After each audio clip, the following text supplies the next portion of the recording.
Partai Nasdem mengklaim masih stagnannya elektabilitas bakal Capres Anies Baswedan berdasarkan hasil survei sebagai potret politik kekinian yang berdinamika.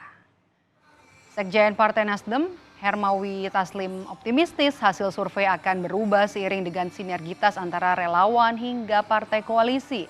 Optimisme Nasdem ini berkaca pada Pilkada DKI Jakarta lalu di mana Anies yang kalah dalam hasil survei mampu memenangkan pilkada yang mengantarkannya menjadi gubernur DKI Jakarta.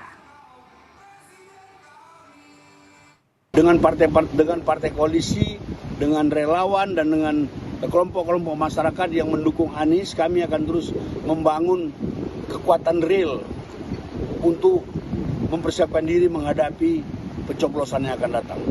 Kami tetap optimis bahwa survei itu akan berubah. Kita ingat dulu apa yang terjadi ketika Pilkada DKI, Anies juga tidak diunggulkan. Anies tidak diunggulkan, tahu-tahu Anies yang menang.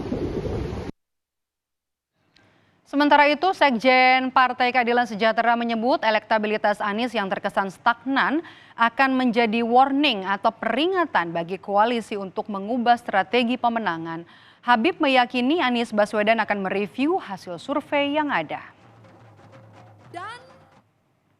Tentunya koreksi buat koalisi Anies, ya, sebuah warning, ya, early warning agar memperbaiki strategi dan merubah pola pemenangan. Yang pasti kita masih punya 176 hari lagi, masih banyak hal yang bisa terjadi.